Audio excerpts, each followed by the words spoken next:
How's everybody doing today? I don't know why.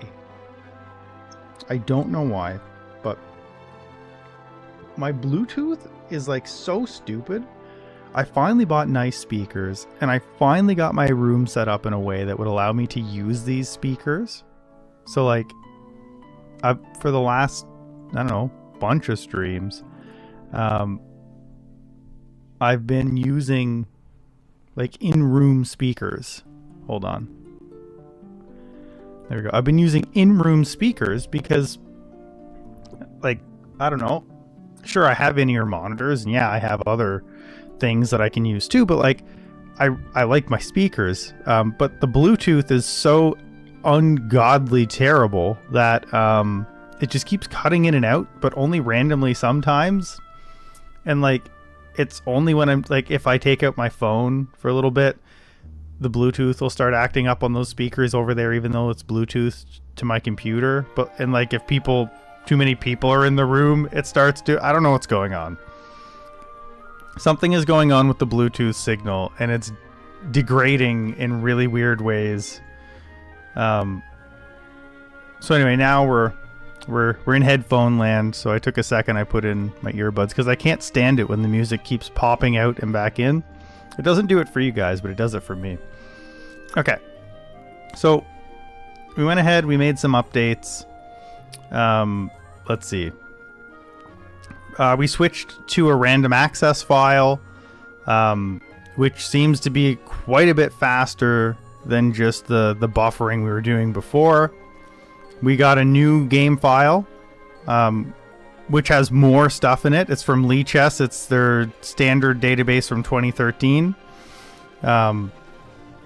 Old Man Learns Java. Oh, no. Not learns Java, but definitely learns a lot about other stuff. You're building StarCraft, way cooler. Well, I mean, I could go play StarCraft right now. But yeah, we're getting there. We're learning a lot about like micro optimizations and how to do things faster. Right now we can, removing edge cases, we're working up to that, but we can parse 500,000 chess games in 14 seconds, which is not nearly fast enough, but we're getting there. Just this pre-read, so this find game function, we started off with a find game function that was using strings to do the parsing.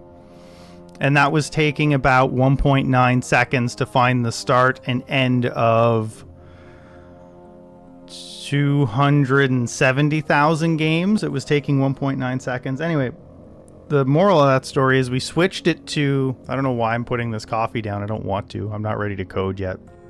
But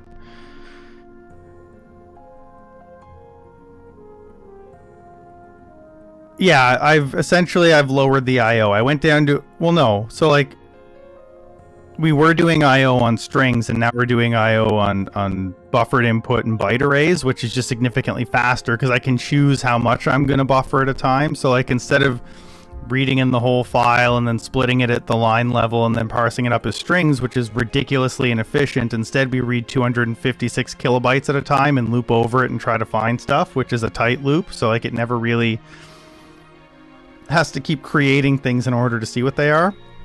It's like when we started, this project's a mess too because we're just well, right now we're just throwing shit, so like we're just trying to get it to work, right? So right now what throws IO exception is like this could be a file not found. That's an IO exception.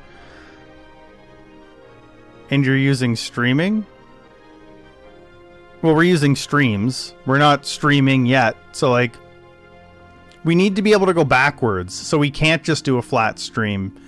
Because these files can be multiple gigabytes in size, we can't just read in the whole file, so we can't just stream it all, because sometimes what we're evaluating is dependent on things that are several bytes back that didn't have any meaning until 2 seconds ago. So like if we look at one of these chess games here, like let's just look at this game with tags right here. So like when I'm trying to parse this into a game, this is a metadata tag, this is a metadata tag, this is a metadata tag, and so on. And this is the move list that all has to be not sorted, but has to be broken up by ply. So like, I can't store E4, E5, I have to store E4 and E5. This string at the end is what denotes the end of the game. So the first thing I had to make was something that would go through a larger file. So like this only has 2 in it. But again, we're working with things with 500,000, hopefully millions soon. I need to be able to detect that this could be the start of the game, or this could be the start of the game, because none of the metadata is necessary. It's slower. You could build a tokenizer. It's slower. It is slower. We're building for peak efficiency. We don't care how gross the code looks for this as long as it runs fast. Because we're going to be importing millions of games at a time that are going to have 40 plus moves, which brings us to like 250 million inserts into our Postgres database. So like, tokenizer is going to look nicer. It's going to be easier to understand, but it's going to be slower. Even just splitting a string with a regex is slower than what we're doing right now.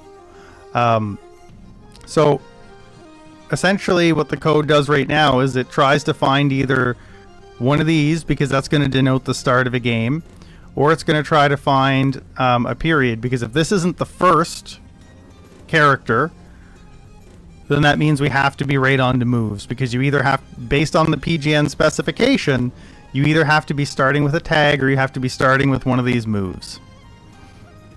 It doesn't matter.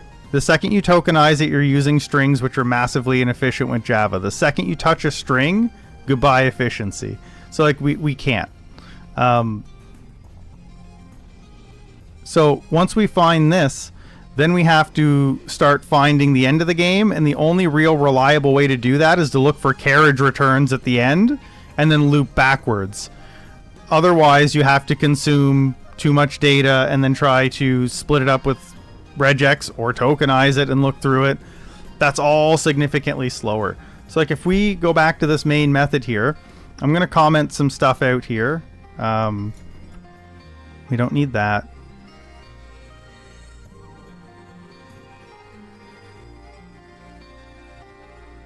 Yeah. It's just, it is slower, because in order to do the tokenization and stuff, like even reading files at the line level is slower because it has to find the end of the lines. Like I'll show you what we're doing. First, I'll show you how fast it is. So all we're going to do is we're just going to get the game bounds, because that's all we're talking about right now. So if all we do is get the game bounds, we're going to not loop it forever. So this is doing this for 578,262 games. Let's see, how long does this take? 0.8 seconds to find the start and end, which isn't the fastest, but it's not the slowest. Well, it could be either. It could be many small files, or it could be one large file, and I have to handle them both. Like, the files can be so large that I can't use ints for my index. So, like, I have to use longs just to track my way through the file. So, like, it's an interesting problem. But yeah, we can do 500,000 in 0.8 seconds. That's decent. Right now what we're trying to do is, I'll show you how we got here. So we started with, I think it was this one? No, we started with this one. So this was trying to do like starts with and ends with, like this was our very first attempt. This method of using the line readers and the strings for 250,000 games was taking 1.9 seconds, which is pretty slow, because so this one also didn't work. So we would have had to keep working on this. This one's 0.8 seconds, but it actually works. This one almost worked, and it's similar to what we're doing now, but we rewrote it. This one here, you had to consume the whole, like you had to get the whole file in at once for it to work. But it was faster. It was 0.9 seconds. Now we've got 0.8 seconds, but we're doing more processing than these ones were, and it works with any file size. Yeah, 0.8 seconds for this is fast enough. I'm happy with this. The reason it has to be super fast, though, is because we're doing stuff later that's going to be really slow. So if the quicker we can get the initial reads and separating of the files out, the better. Because basically what we're doing is we're taking a giant PGN file, a giant chess game file, and we're going to parse it into... this isn't like fully set in stone yet. I know what you mean by tokens. Yep. So we make this portable game notation, which has the metadata, the moves, and the result. What we need to do after this is we have to take move text and we have to replay all of the moves one by one as if it was a chess game. And at every point in the chess game, we have to take a snapshot of what's called the fen, which is a representation of the current board state stored in less than 100 characters. I think it's 92 max, and it could be less. We have to take a snapshot of the fen position at every move in the game, so we're going to have to reconstruct the game by replaying the moves, get the board state, and then hash that board state. And we also have to do a whole bunch of math on that board state, such as how many pieces and how many points are left, so we can save that as well. Because we're going to make a Postgres database that is ridiculously fast at finding, we'll say, hard to find data. For example, I want to be able to query this database, which again, if we've got millions of games and each game has an average of 40 moves, it really doesn't take long to get to 240 million rows in your database. We're going to say, if I'm playing a game, you know, if we go back to here, we play e4, e5, f4, e takes e4, or f4 rather, knight f3. Let's say we get to here where who cares? Let's say move 26, queen c3. Whatever the board state is on this move specifically, I want to capture that. I don't care what the move number is, but let's take the board state, whereas every single piece on the board. I want to be able to query my database of potentially, if we're counting at the move level like we are right now, you know, hundreds of millions of rows on my database, and say, give me every single game where this position occurred. And I want to be able to do that at like 50 million games a second. I probably won't get that fast, but I want it to be blazing fast. We're going to be doing a lot of multi-threading to make that work. We're going to be trying to find inventive ways to cut down on the number of searches we have to do. Like, if I want to find out exactly how many games have exactly this position, one way I can really quickly weed out a lot of things is by doing a quick material count of what is on the board. So if I know the material count, I can automatically say, if you don't have exactly this material count, there's no point in me checking your current board position. We don't match at all.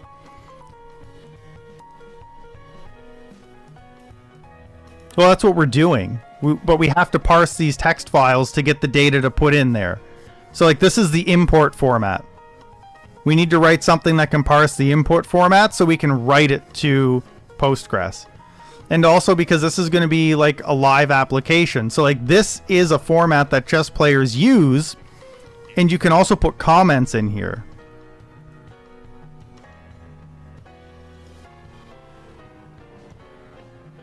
So what do you mean by post-processing? So I'm a user using this application. If I start it up, there's nothing in there. I, as the user, have to source these files to put into it. So when the user clicks import and wants to import their game, this has to be really fast. Because like, if it's slow, they're not going to wait 20 minutes to import their game, right? It's like, when they click import on this database, it's a locally running application. So like, it just has to do it when they tell it to do it. So it's got to be fast. Well, no, you need to make sure that it gets there. Like, they can't close, like, that stuff all works in like enterprise environments where you have uptime and background stuff, but like it still has to be fast. If they can't search the database when it's done, then we can't give it back to them because they can start editing things that will go in that database. And we're talking about like average person level computers here, not like I've got, you know, a 4090 and a nice Ryzen processor, but this needs to run on, you know, a crappy laptop as well. So it's got to be as efficient as possible. It's got to have a small footprint. Like, I spend a lot of my time just looking at how much memory I'm consuming in the JVM. How many milliseconds is each method taking? So like we're hyper optimizing this specifically to do it in place because we want to multi-thread this so that it just happens quickly. We don't want to offload it because it's too long. We want to speed it up so that it's not long anymore.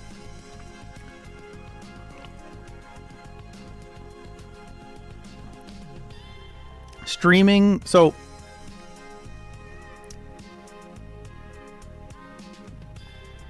that works until you get like, so I've worked with these chess programs before and they currently take upwards of 15 minutes to do these imports. Whether or not that holds you in spot as a user or not, your application is essentially not doing what you want it to do the entire time it's importing, so it doesn't matter. If the user has access to it and they can't search it, the application's useless because that's all it does is search its database. So like, I'm okay with it taking time when they do the import. You only do the import once. And if you're not doing a million games, it's going to be under a second and I won't care. So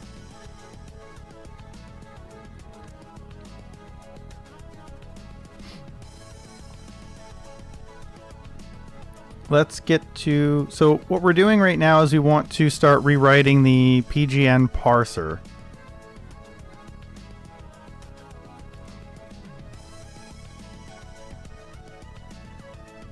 So no, it's good. It's good.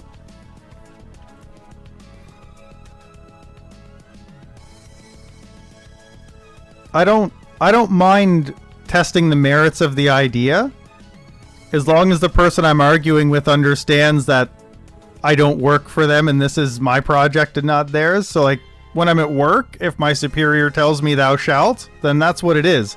But when I'm working on this project, I'm that guy. So like I don't mind. I'll debate it all day because that's, you know, that's what I do.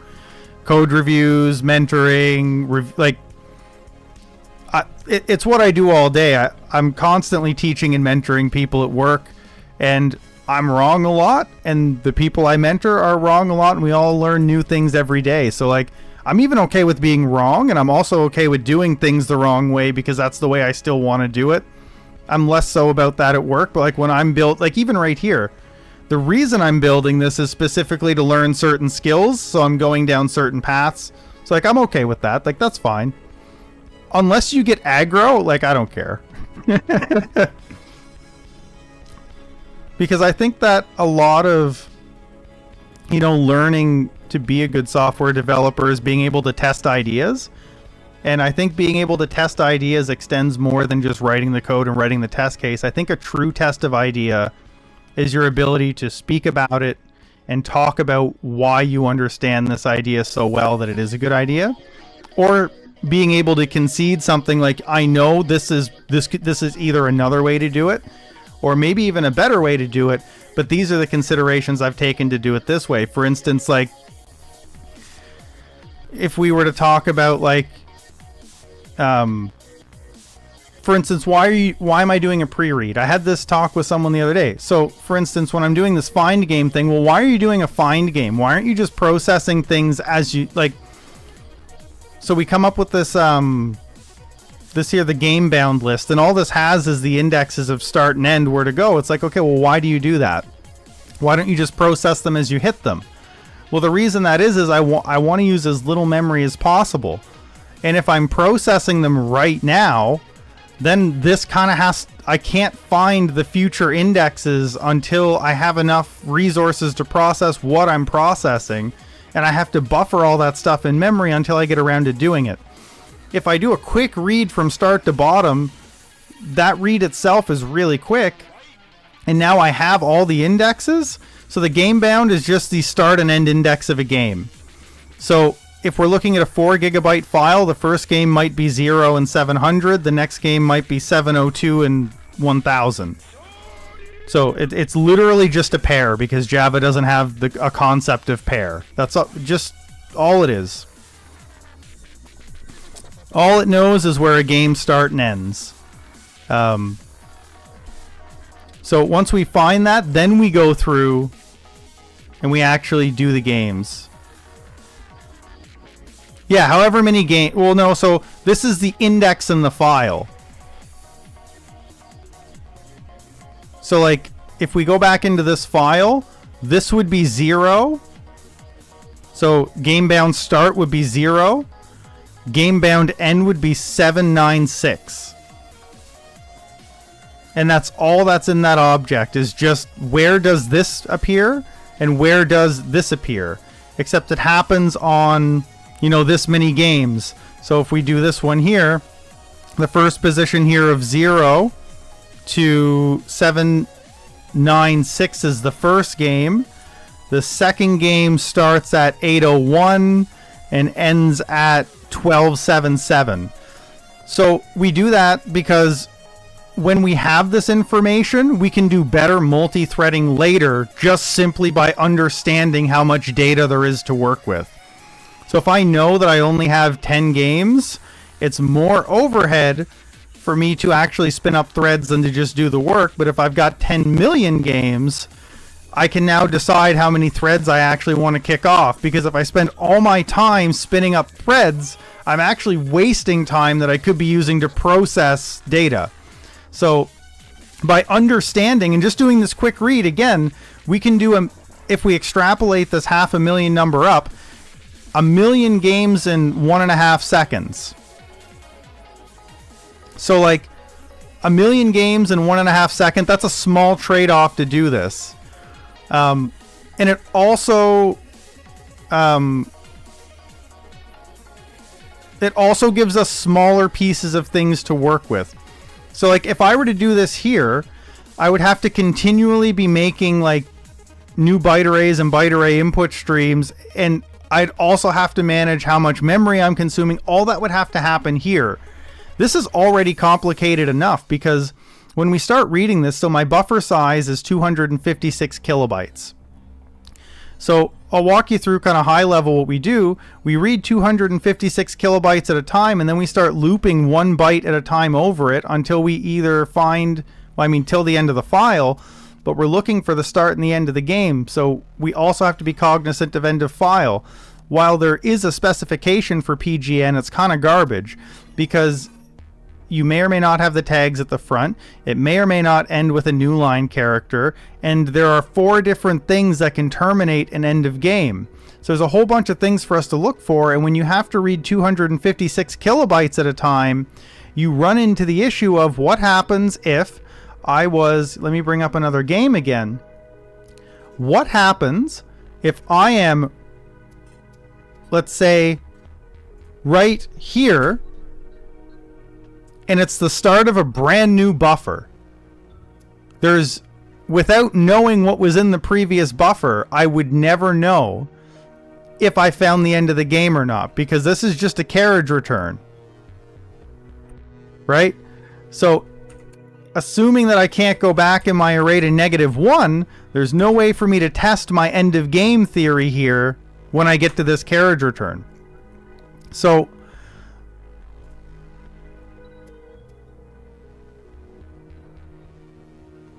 my buffer is always 256 big, but when I do the read, I know how many bytes got into the buffer.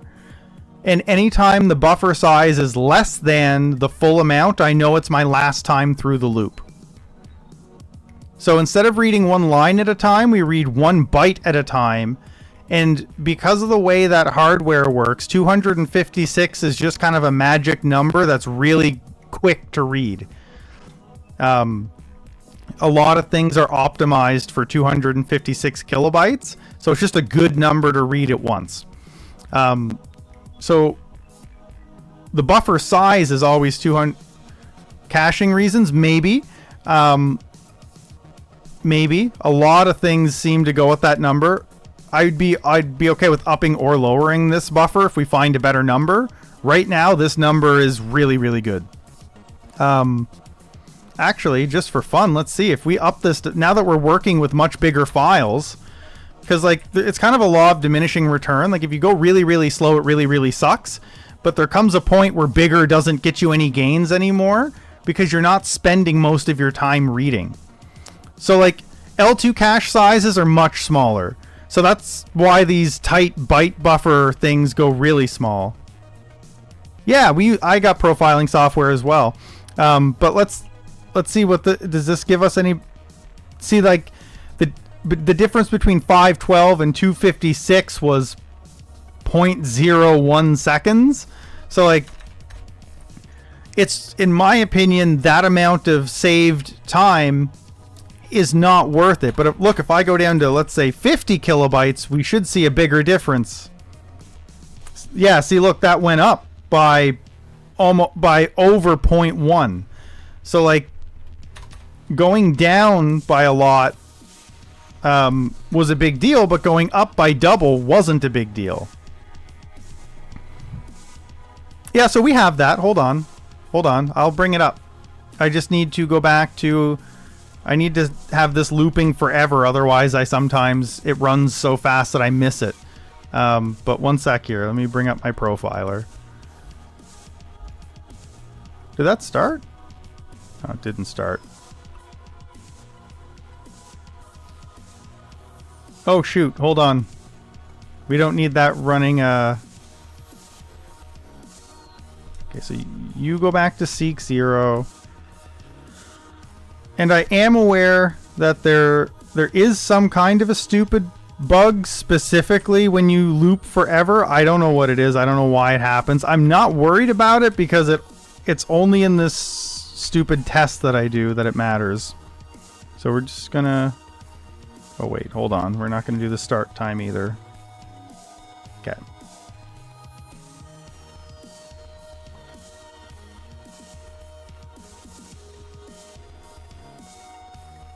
So like here's our memory right here.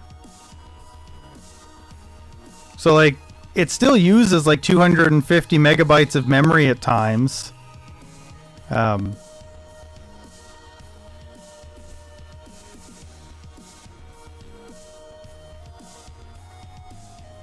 We can even come in here and we can profile like how long the CPU spends on different things. Why is it using that much? So, hold on. Can I get a memory sample? So, the game bounds themselves are all longs, right?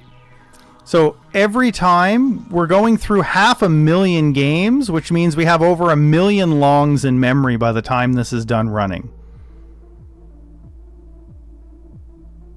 Right?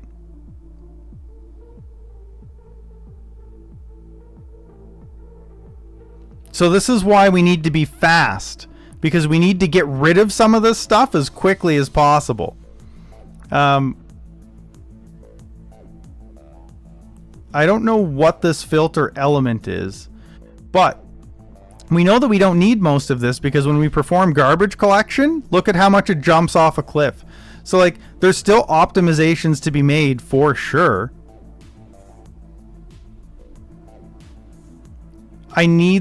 Yes, but that's going to slow down the processing, and I'm okay with taking up a little bit of RAM to go faster. We're still under a gig, and we're talking about files that are going to be huge, right?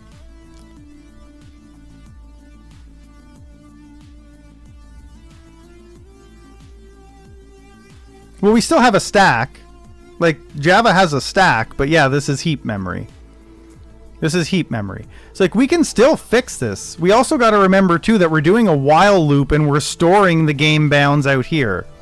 So like if we don't we can also probably just dereference this, right? So like if we just do, please bear with me, I'm also learning Vim.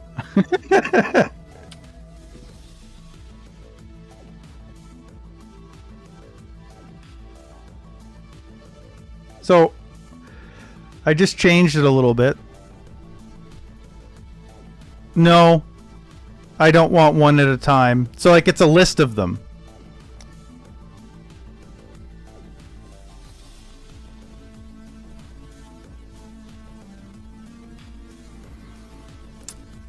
See, like that's better. That's a lot better. 200 megabytes is not that bad considering the files that we're working with are double that size.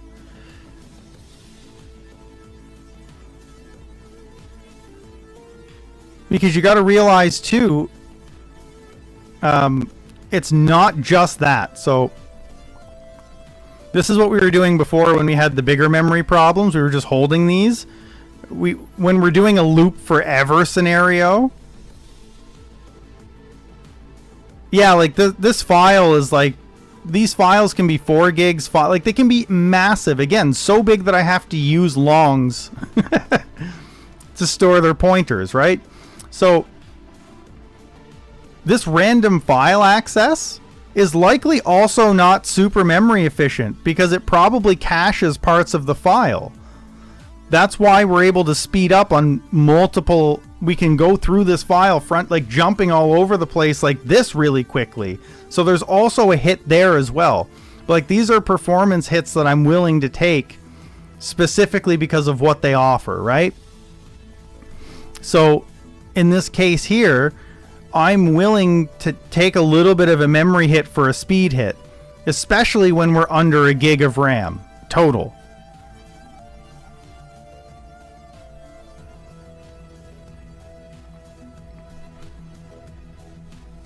Yeah, well, I mean, that is what's happening over here, right? We're just buffering. So we've got a double buffer. It's like we do a read of 256 kilobytes because if you keep hitting the disk, like when we lowered this down to 50 kilobytes, it went up by, from 0.81 to 0.9, versus when we upped it, it only went down by 0.01. So like, we're still doing in out at one at a time. We're just hitting the SSD for 256 at a time.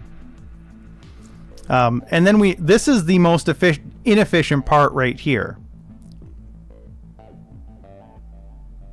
We need them or it will slow down the multi-threading process later. We need the game bounds ahead of time. The reason that it looks bad on the JVM right now is we never process that list, right? So in the real situation when we're done, we're going to be adding games to, like, let's say a blocking queue. Maybe not, but let's just hypothetically say a blocking queue for right now. We're going to be adding the game bounds to a blocking queue, which is going to be drained while we're doing it.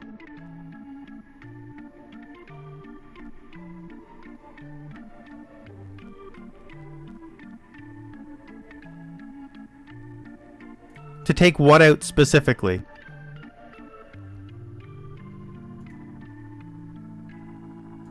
Hello, YouTube. How's it going, Sunil? To take out the game... Yeah, no, to take out the game bound concept, I would have to redesign how I want it to work. Because I want this... Like, this is going to be adding to something that's multi-threaded right off the end of it. So like there's not going to be like we're handing this off to a worker to go do. So like that part needs to be as quick as possible. If I need to copy those bytes over when I'm doing the multi-threading, that's too slow. That's why we have a random access file, right? So we've got a random access file that something else can start kicking off multi-threaded processes from. So like again, we're taking a performance hit on the front to massively improve performance on the back, hopefully. Now, if that turns out to not be the case, I'm guessing right now, but that's, yeah, probably.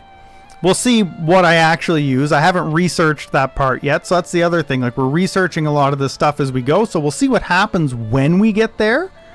But we're not quite there yet. First, we have to be able to parse the game, and then we can figure out how to multi-thread it. I have ideas for how I want to do it. I don't know if a blocking queue or a queue is the right way or the wrong way, but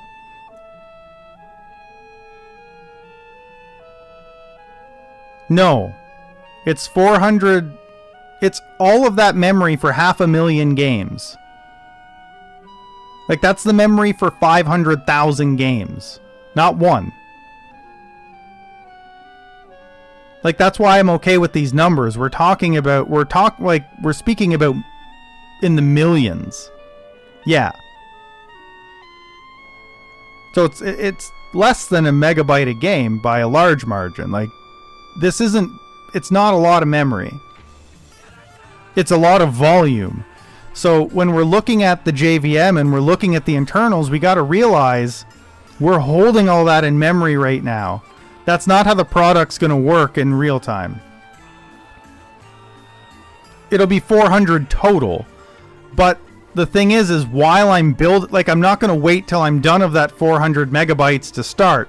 So I'm going to be putting in and taking out. So I'll never probably hit that 400 megabytes unless the reading is that fast. So like, it should be processing them off of a queue and inserting to Postgres while it's reading. So like, this is all going to be happening at the same time.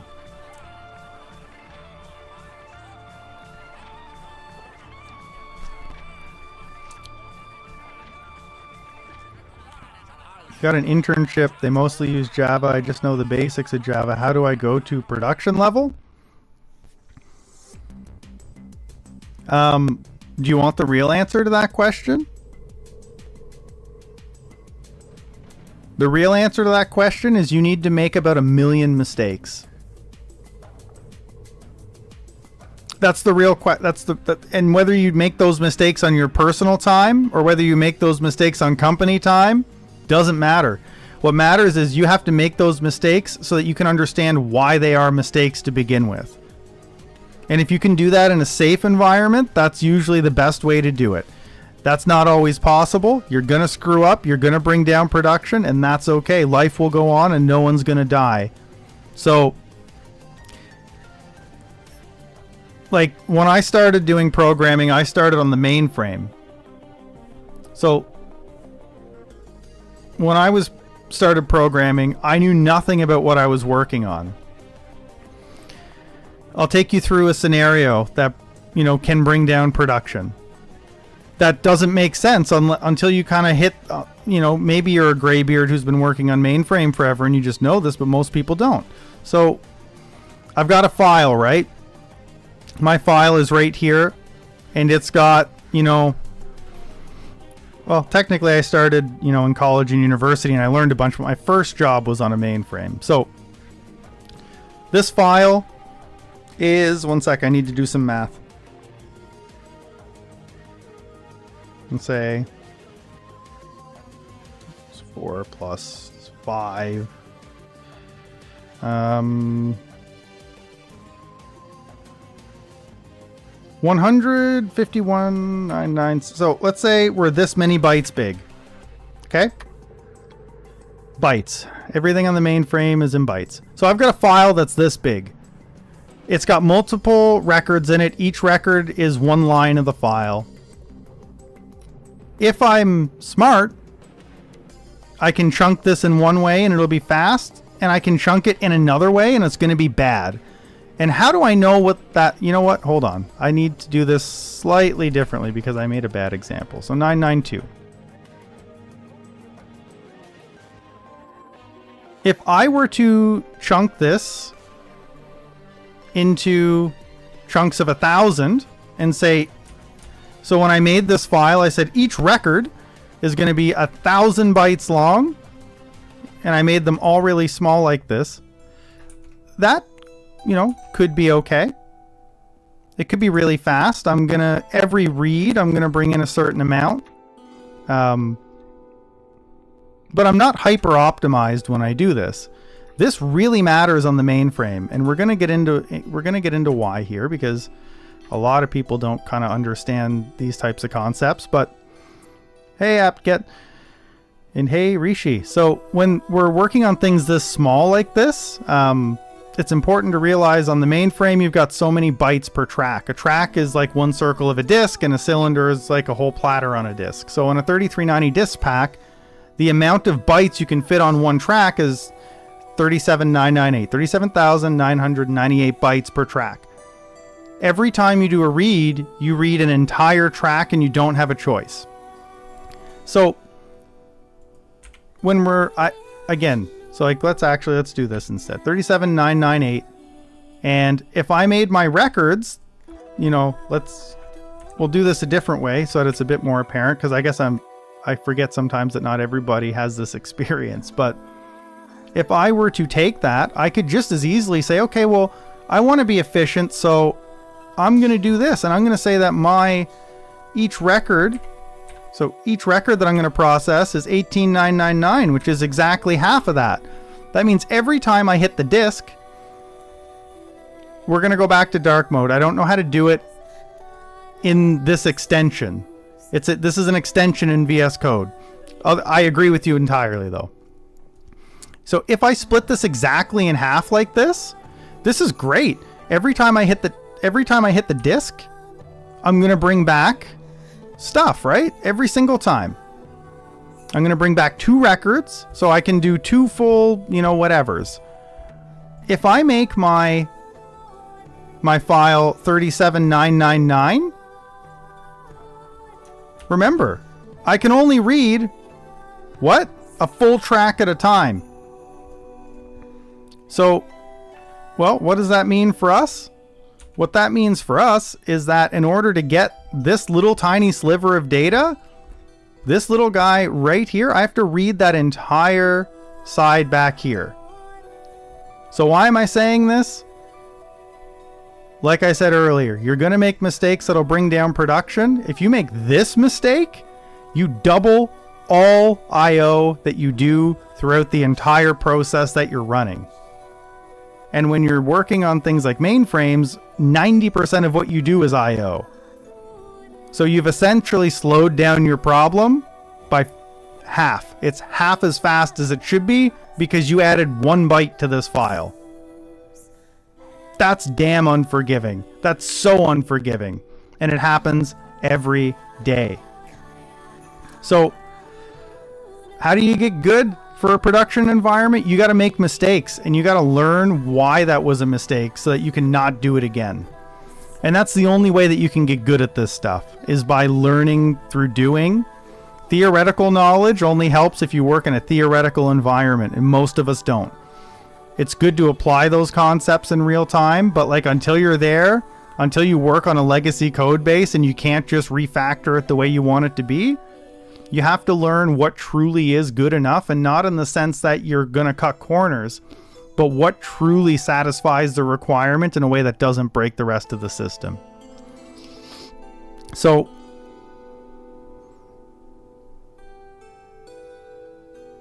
is there a way to play Star Citizen? I mean, I don't know, probably.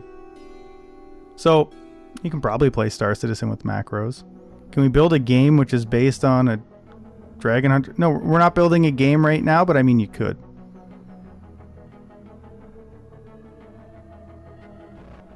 Oh, Mac OS. I read that as macros. Star Citizen on Mac OS. So here's my advice. As someone who is angry that I don't have the spare time to get gaming working on Linux in a way that I'm willing to put up with, if you want a game, just dual boot Windows. Don't. Is my advice, is don't. Linux is by far my favorite operating system, but I've got 4 kids. I don't have time to make that work. I don't have time to figure any of that shit out. When I sit down to game, I'm sitting down to game. And if it's not click play, I'm probably not doing it, because if it takes an hour, that's probably all I had to do the gaming with to begin with. So, yeah. We're in Windows right now, as much as I don't like it, but we've got WSL here, right? We can do stuff. We can sudo all over the place. We got stuff, but Windows Linux subsystem, right? It's not great. It's okay. It works. So let's get back to what we're actually trying to do today. So we got the game finder, we find the size. We've got this that's handling, like, let's make these byte arrays and hand them into this parse game function. This is what we're trying to speed up, is deserializing this. Right now we're using regexes and replaces, and that is slow. Every time we have to do one of these starts withs, we're doing, like, this returns a bool. Can I see the underlying code? Starts with. Right, so we got to parse it back into a byte array. It's not super, like, this is a lot of code just to check starts with, right? So we want to replace this with something that's going to be faster and better.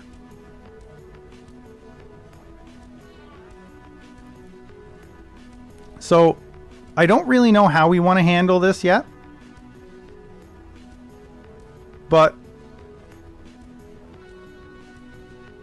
one thing I know for sure is that we are getting close, or I shouldn't say getting close. We are well past the point where I really should have just put this into a Git repo, but I only work on it on stream, and that's not something I've been, particularly concerned with. Instead, we have this junk folder where we put files that we want to keep for right now. So right now, we are going to continue on, and we're going to try to rewrite this in a way that's better.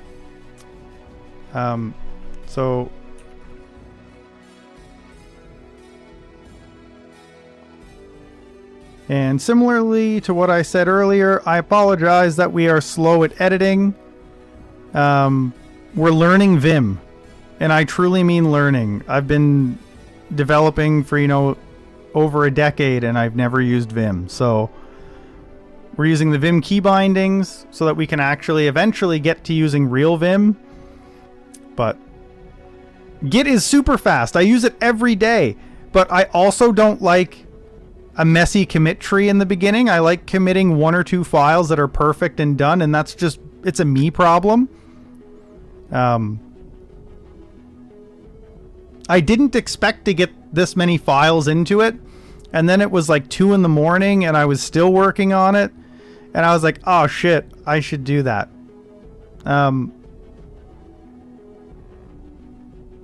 But yeah, my Git history usually sucks too, and I always say I'm going to do better, and then I never do. But today or tomorrow, we're definitely doing it.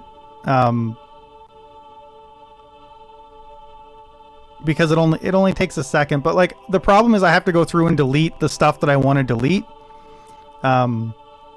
Or stash it or something, and I haven't figured out how I want to save the stuff that I don't know if I want to go back to or not. We'll probably just keep it in a junk folder with a git ignore, but whatever. So let's make this fast again. For now, we're going to get rid of this. We don't need this right now. It is. I agree. 100%. No disagreements. It's lazy. Hey, Maz. Okay. So if we're going to parse this, let's, we'll keep this open. What else do we need open? We need that, and we need this. So we need a way to do this fast. We'll come into here really quick, and we're going to start with the tag pairs. So we'll just do that. So we need to parse this out into this string, so event, and this string. So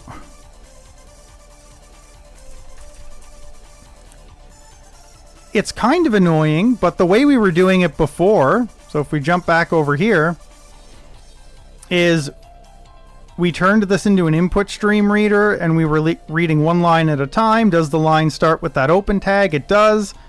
Regex all these characters out, which is just your start and end character, and then split based on space, limit 2.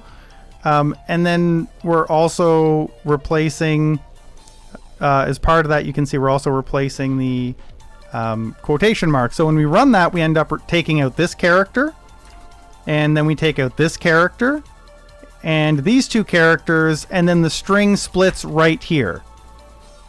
So that's a nice small piece of code that does that, but boy is it suck at doing it, right? So what I want to try doing instead, which may or may not be faster, we're just gonna have to see, I think, but I want to try doing it with a string builder and adding 1 byte at a time and see if that's any quicker. So we are going to loop through these bytes. What do we got? Game bytes.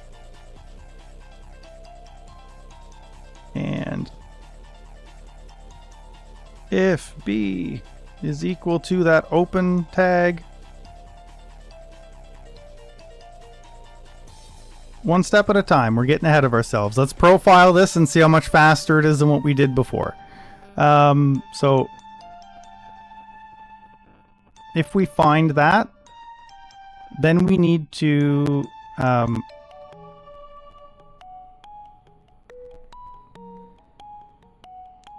let's see.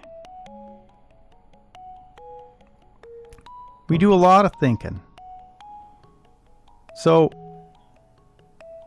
when I find that, I can't do anything with it other than like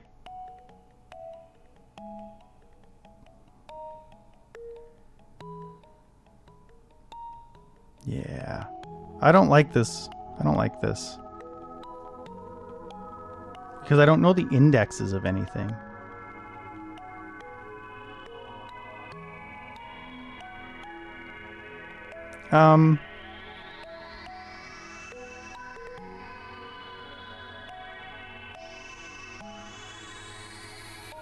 I think we're going to have to do it different. We're going to have to do...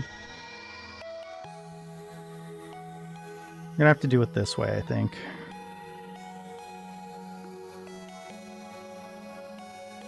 Because I need to be able to go ahead and back. And I think we also, just for good measure, let's do...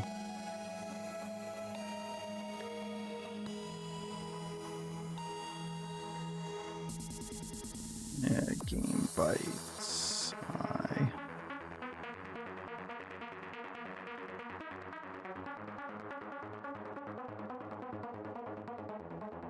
Okay. Oh, didn't mean to do that. There. Okay. So, what do we do? Right. Okay. So when we get here, we can actually start jumping ahead more. So we can say, if I find that open tag, so we're going to do string builder tag name equals new string builder. String builder tag value. String builder.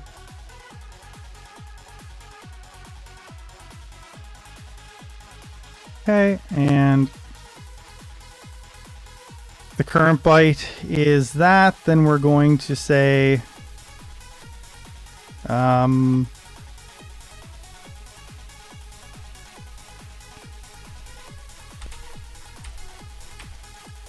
while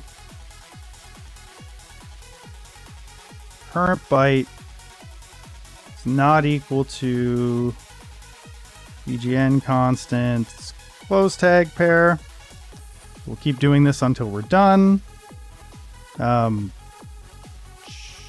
We'll say I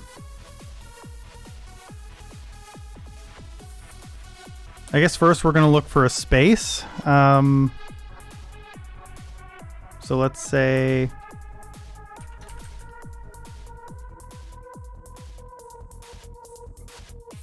if,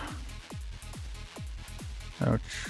So for that, so now we need to go ahead one, so I plus plus, and let me move current byte equals game bytes I. We're going to advance, and then we're going to say if current byte equals, I don't know if I have a space done yet in there. Maybe, let's see. Constants, we do have space, okay. Okay, then we're gonna say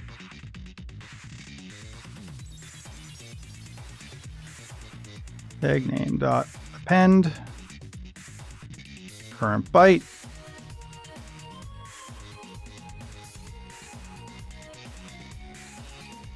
and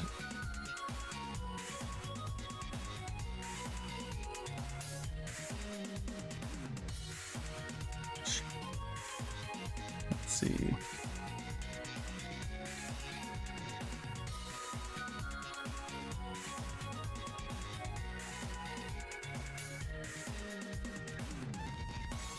Again, we'll clean this up in a minute. So if we haven't found the tag value and we find our first space, then that means, first of all, that we have found it. So we can say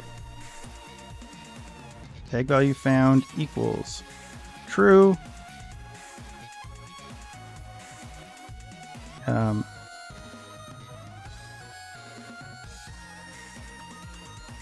And that can be all we have to do here.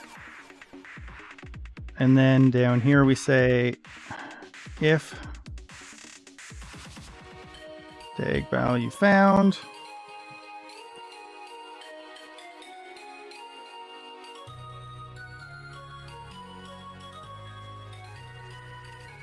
is becomes tag value dot append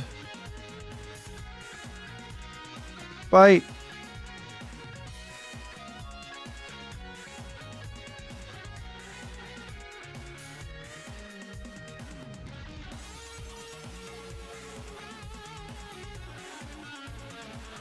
We're benchmarking, we're not really doing anything yet.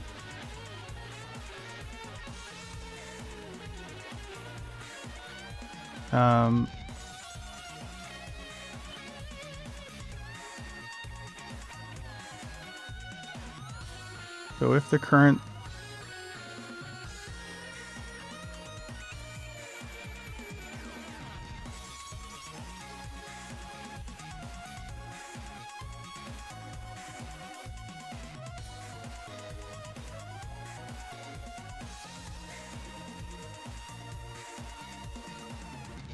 See, this is bad logic. We're going to have to really clean this up later.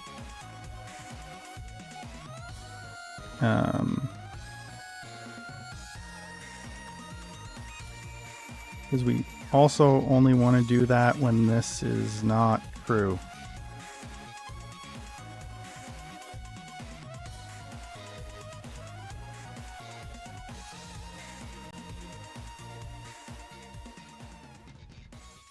Okay.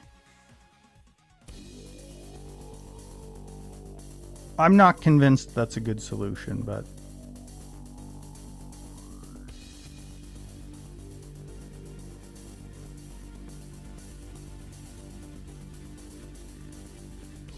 yeah, we don't want to add the quotation marks.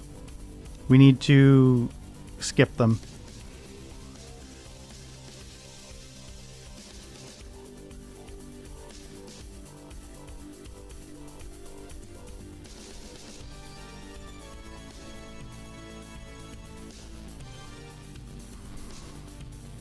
Okay. And that means right here we would do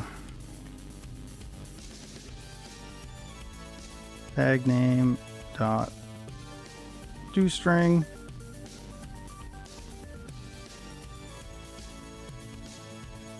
Tag value dot toString. So let's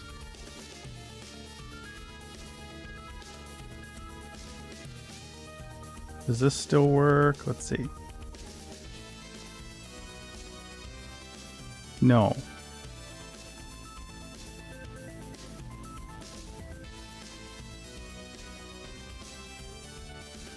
What have we done?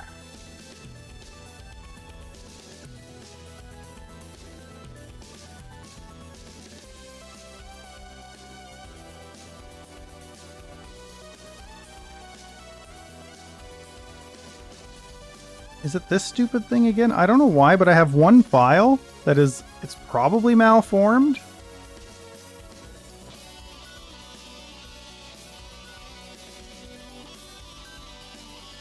Let me double check. What file am I even processing here?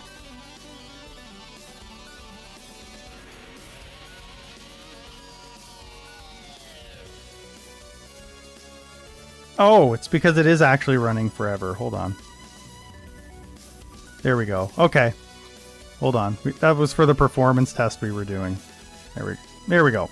Got it. We're good.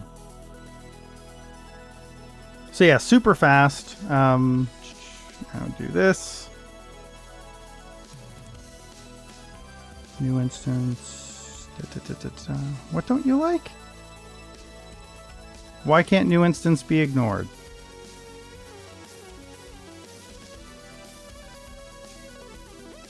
There we go. Okay.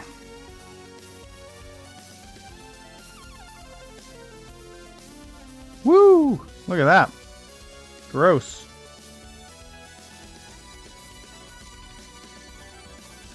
Okay.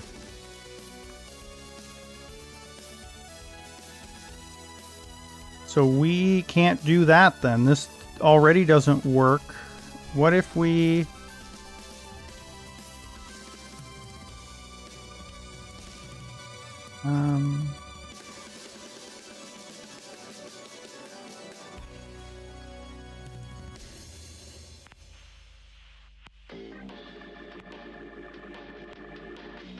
Let's see.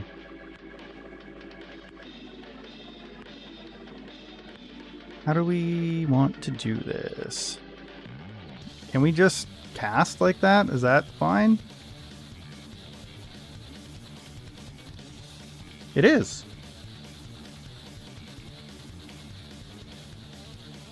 And we're getting close. We're not resetting, that's fine. And we're just missing the close.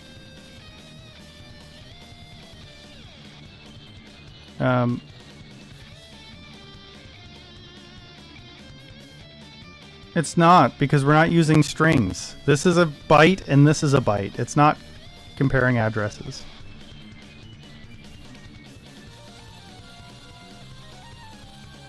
These are both primitives.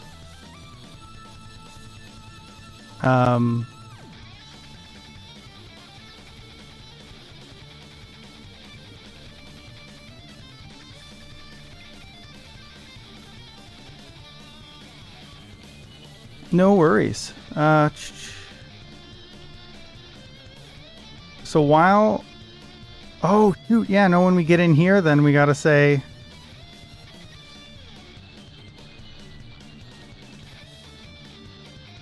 Okay.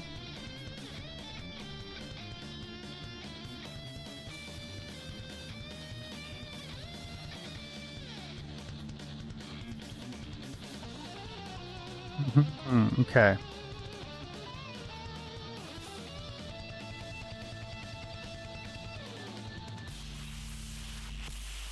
We need to check again down there.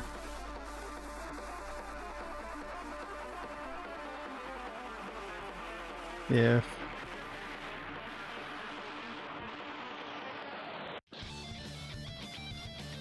And again, we can make this pretty later.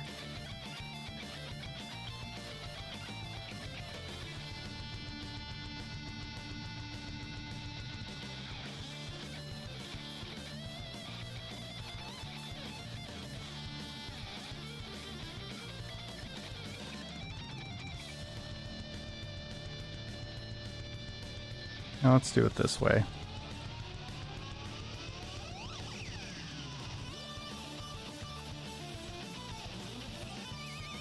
We're still getting them.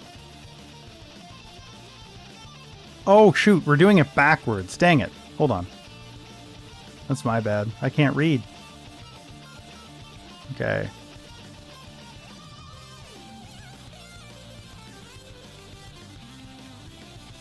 And then, so if it's not a quote, and it's not the other thing that we don't like.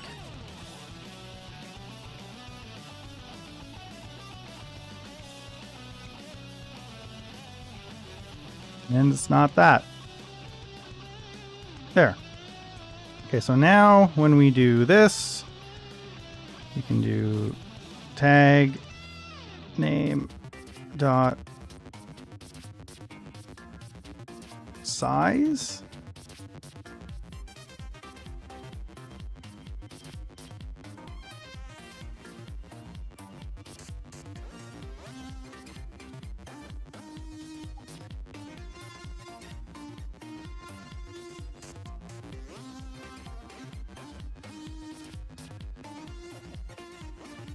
Cool.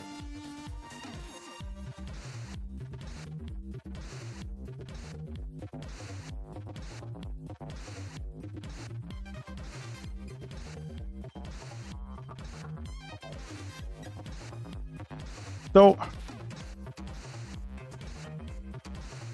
why don't we get the site? Oh, yeah. So now when we get to here, we have to do...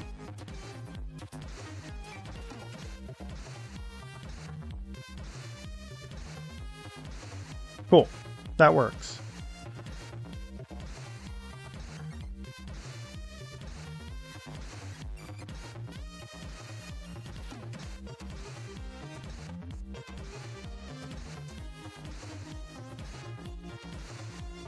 Okay.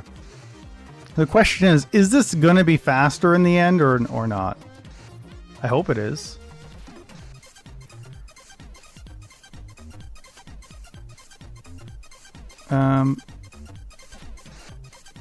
Just thinking. Give me a sec. I'm thinking and reading.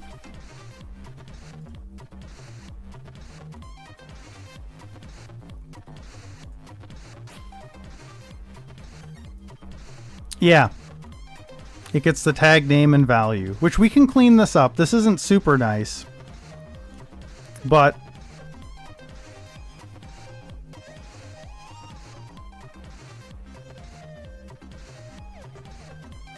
we'll figure out what to do here. We're not quite there yet, right? Like first we need to see how, if it's nowhere. So like if we go to, so like let's rename this for a sec, bring it back.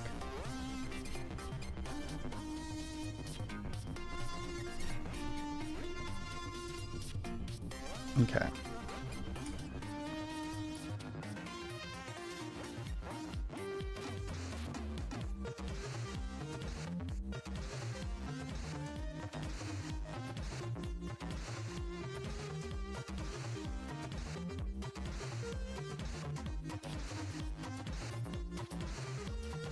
What we can do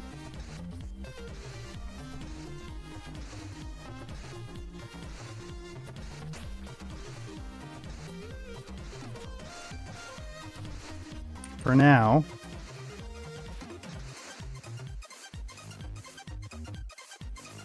is we can compare them by just commenting out the part that we haven't coded yet.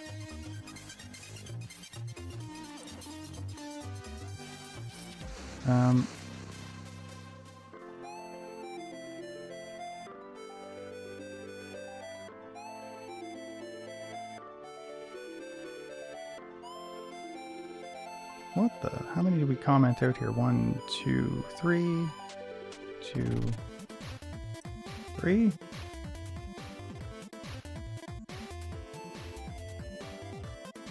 Okay.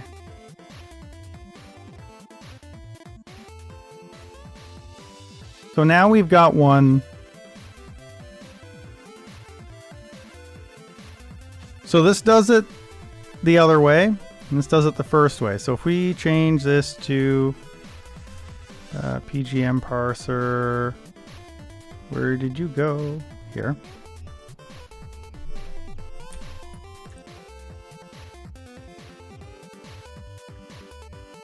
Oops. Nope. There we go. Is that not what?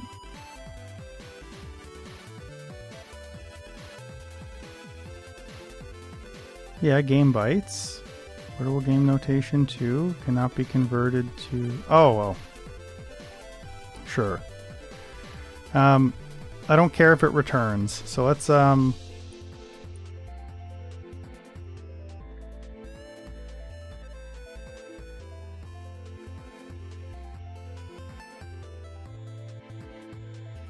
We can do this. That's fine.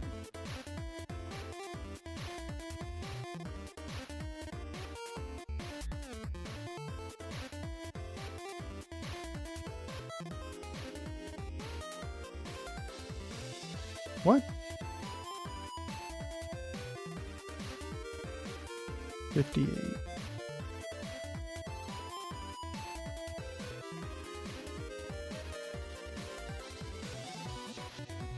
Oh yeah, we can't do that anymore. That's fine. So we've got that one that runs in 0.001, and then we've also got this one.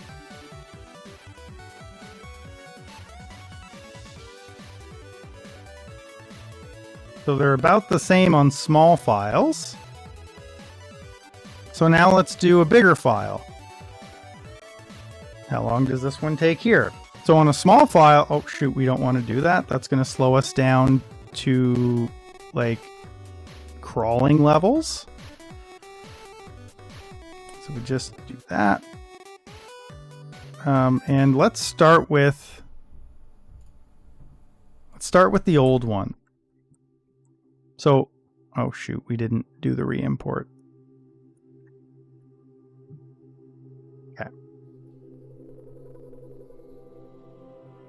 So this takes 3 seconds. How long does the new one take? This is for roughly 300,000 games or so.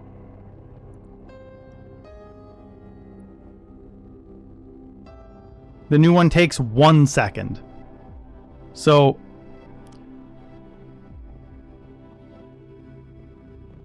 way quicker, right?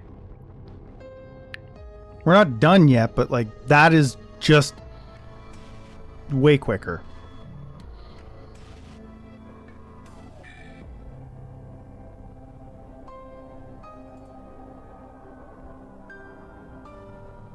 At 3S.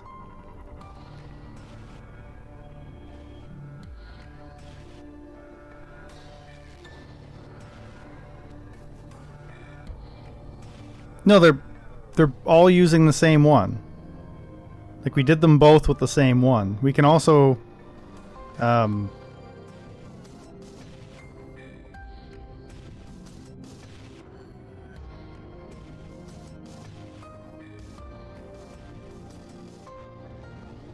we can do it again. So like we can come back here, we won't change it. We'll just come back and do this again. Oops. I keep forgetting we got to do this re-import.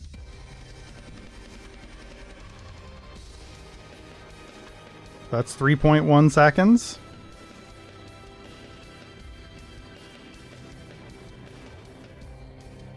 $1.5 seconds. The old one is 2. Because we moved it out to junk folder, so when we brought it back in, we had to give it a new name. So it's significantly faster to do it this way. So this is going to be the way to do it for sure.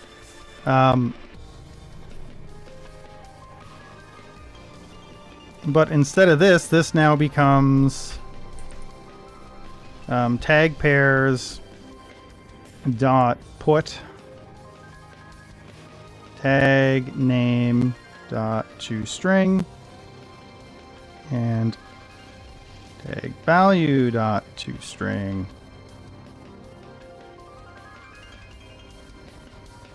Sure.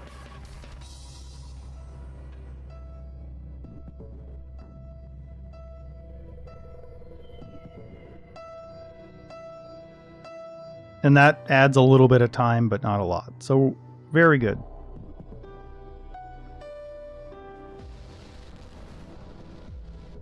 So eventually we can refactor all this into a method that just returns an entry or something. I don't know what we'll do. But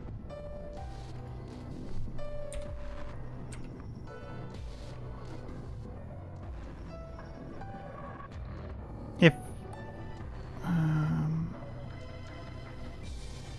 here, we're gonna have the whole game at once.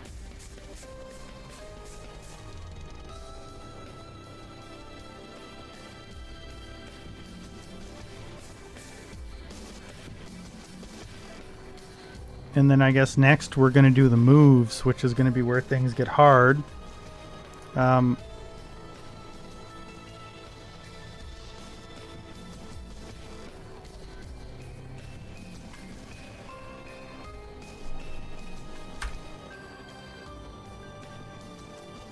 Okay.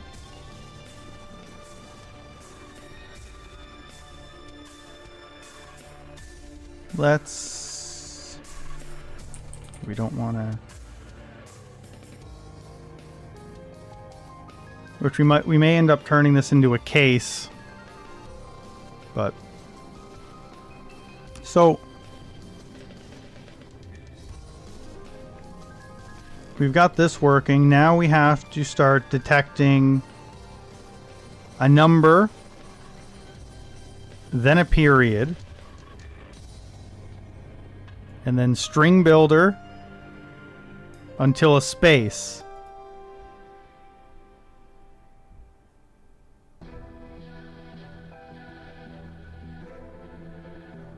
Some of it, yeah. So some of it, yes, some of it, no. It kind of depends on... Like, some of it's just going to have to be changed to be functionally the same. So, like, I haven't gotten to this point in every part of it yet, but, like, when we get to, like, so if we take Game Finder here, hold on. We can also take this and say... Here, just give me 1 sec to set something up really quick. And then I'll switch screens and show you. This can go...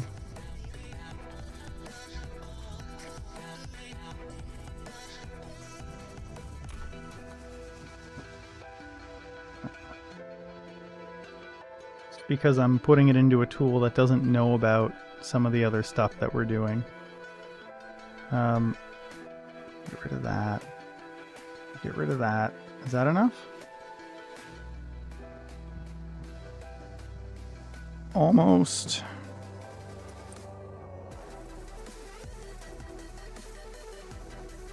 Okay. No, we're not asking ChatGPT to simplify. We can look at the bytecode that's going to be constructed from this and figure out, you know, what's going on. Like, when we get to, you know, complicated if statements or refactored if statements, like, we really need to look at how this actually works. So, like, for instance, storing something in current byte instead of always going back to the buffer, that's a good idea to do. I mean, that probably works in most instances, right? But for what we're trying to do right now, like, we need to understand why something is faster and why something is not faster. So sometimes that's going to mean, you know, like, once we get it all written, if, you know, I can do, for instance, this one. We have already looked at this twice. I'm doing this compare twice. I should be doing it up here. So like,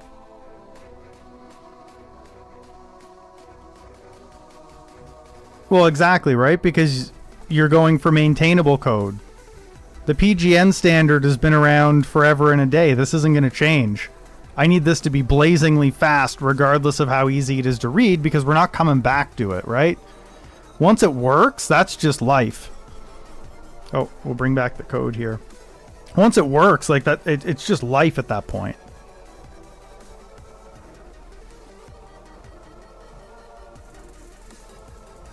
So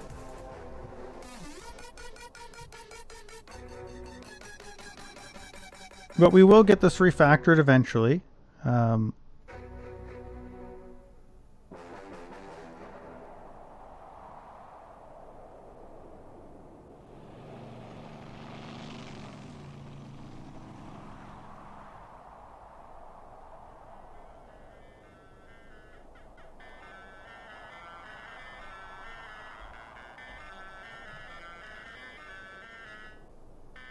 See, part of the hard part here is I know how to do it. Like, my guy, I'm a senior developer that's been doing this for 13 years. I get it. I understand. But I also understand when to do these things and when other things are more important. Trust me, I've got a good handle on how to refactor for readability. I write about it in pull requests all the time.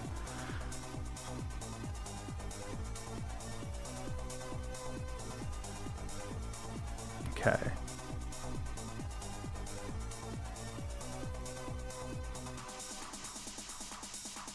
Triggered by a percent sign first.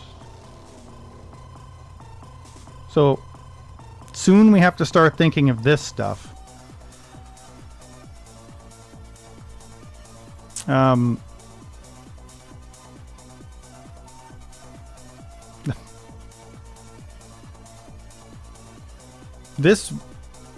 This immediately makes life suck. A percent sign only in the first position of a line escapes something. Escapes the entirety of the line.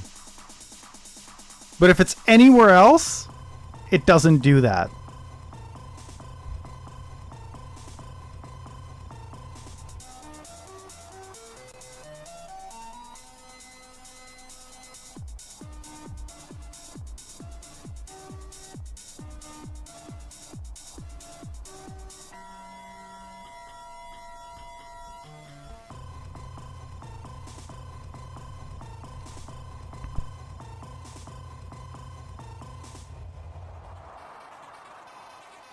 This is the spec.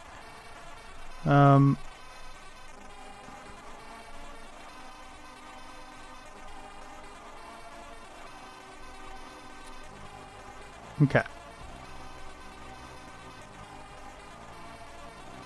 An integer. But yeah, there's a lot of exceptions, right? Which kind of sucks.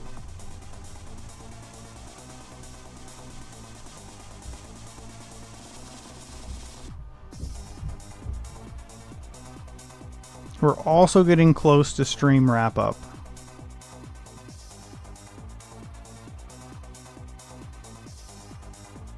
So like we've got this working, this is fine.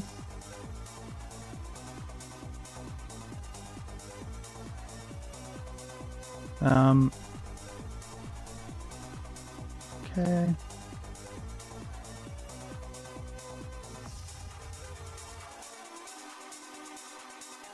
I've been streaming almost every day this week. I took this week off as vacation. But I'm hoping to stream basically anytime I'm working on this chess program or anytime I'm working on my game. I'm hoping to stream what I'm doing. Okay. So, yeah, /r/n stuff.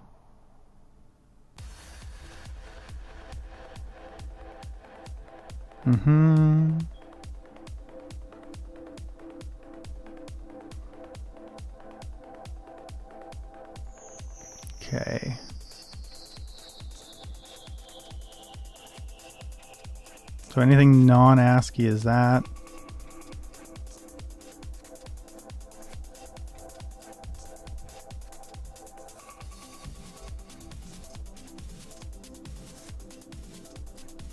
Yeah. Tabs are not allowed. 255 characters per line, including the new line character. Lines with 80 or more are strongly discouraged. That's not true. It's just not. Based on how many games I've seen in PGN format, that's not something people care about.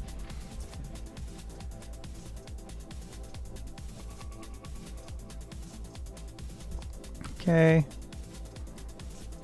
There are two kinds, yeah. So there's a semicolon kind, and then there's the brace kind.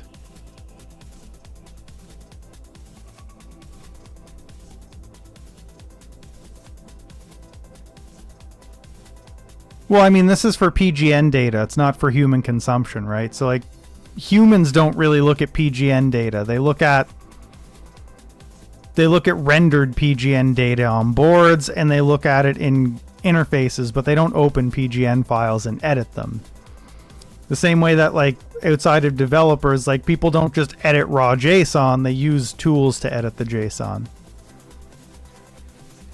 So far, these two are the big ones. Commentary, we have to add support for these, which basically means we need a way, to say that if I find a % in the very first column to delete the whole line, so that's bad, but this is fine.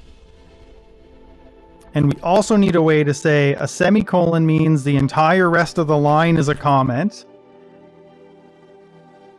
but not in the situation where it's in between these braces. Then it's just now it's just a semicolon.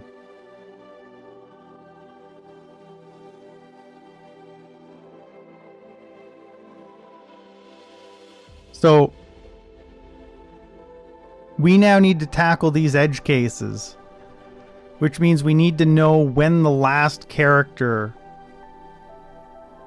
was a carriage return.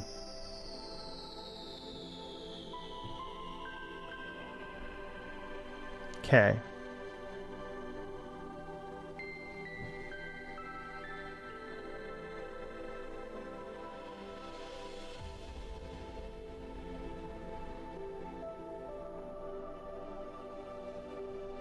How do you go about what? Specifically? Yeah, take your time.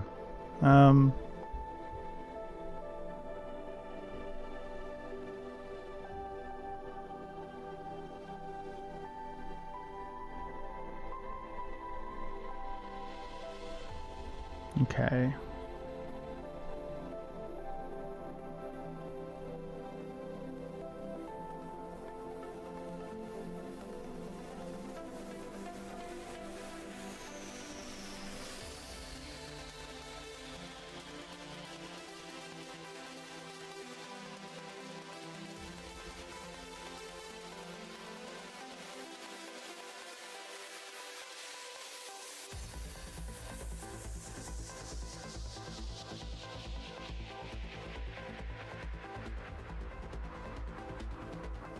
So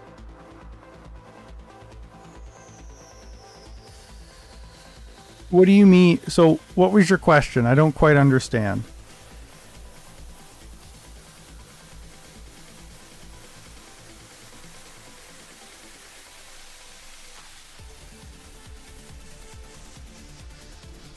So that's what we're trying to figure out. But basically what I'm going to have to do is I have to know if I'm working with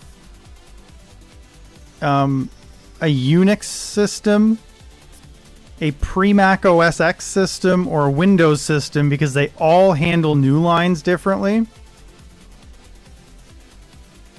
So I think we're just going to say that classic Mac doesn't exist. And if your PGNs were made on a classic Mac, fuck you. We can make something else, a tool to convert it.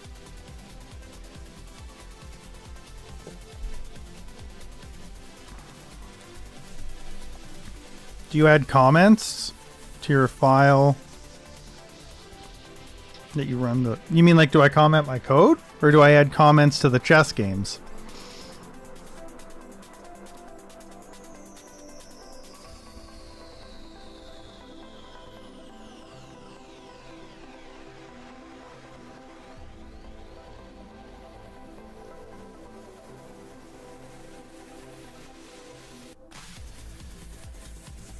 So what I will do is I actually have annotated games. I've played a lot of chess, so like I can just go pull some of my own games and use them as examples. And they'll have annotation comments in there, and some of them even have neg glyphs, which are something else we're going to have to work into this as well. But if I can't find one that suits my need, yeah, I'll just make one. That is the good thing here, is that I am pretty well versed as someone who's played a bunch of chess. Like, I've worked with these types of files before, so like I understand their composition. For the most part, like, nobody really knows the quote unquote spec as like a general person on the street, but like I know how to use them and I know what they should look like and kind of what I expect out of them.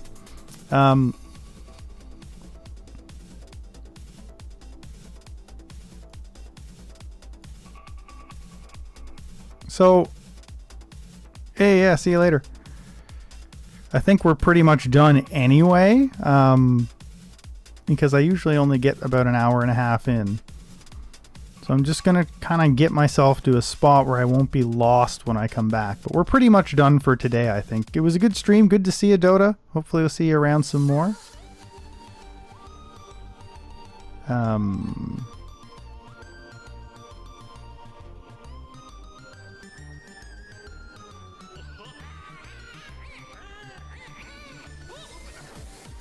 So I guess the good news here is that we don't really care about any of those edge cases until we get to here.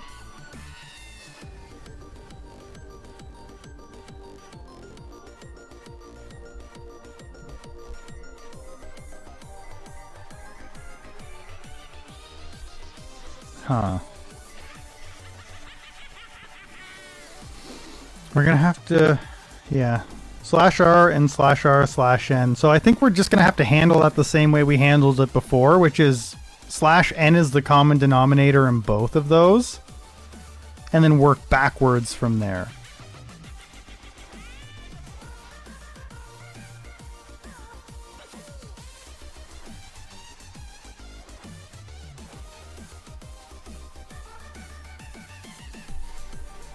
So we also kind of want to say if, you know, current byte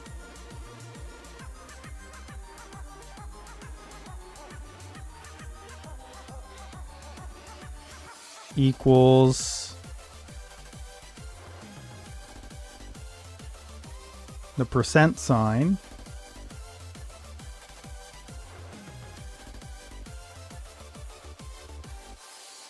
and then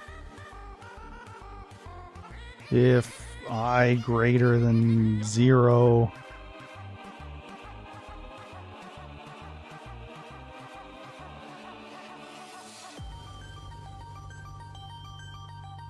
if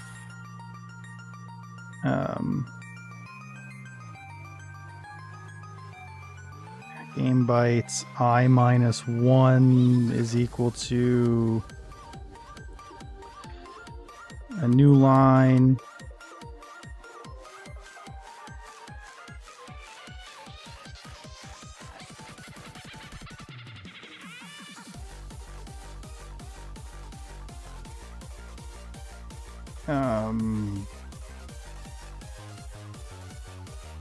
while current byte not equal to to a new line.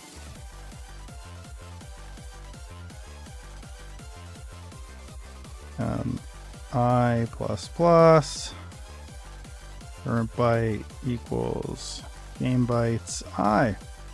Then this will skip the whole line in those situations.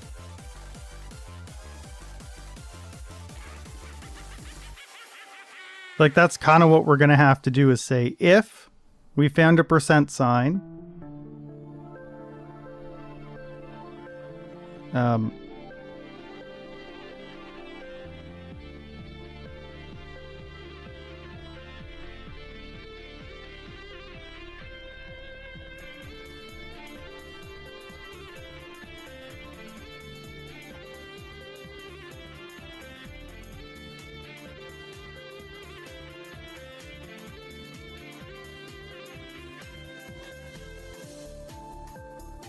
and then down here we would say if I is not greater than 0,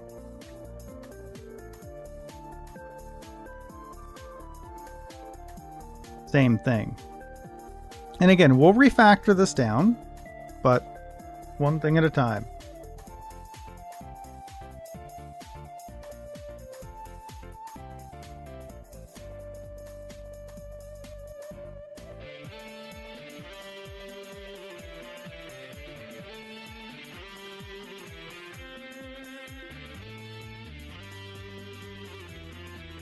Oh no, we're gonna have to do that differently, but needs to also happen at first character in file. Okay, so that's all we're gonna do today, guys. This has been pretty fun though. I hope you enjoyed it. I don't know if we'll be back later today or not, but we'll be back another time. And I will see you guys later.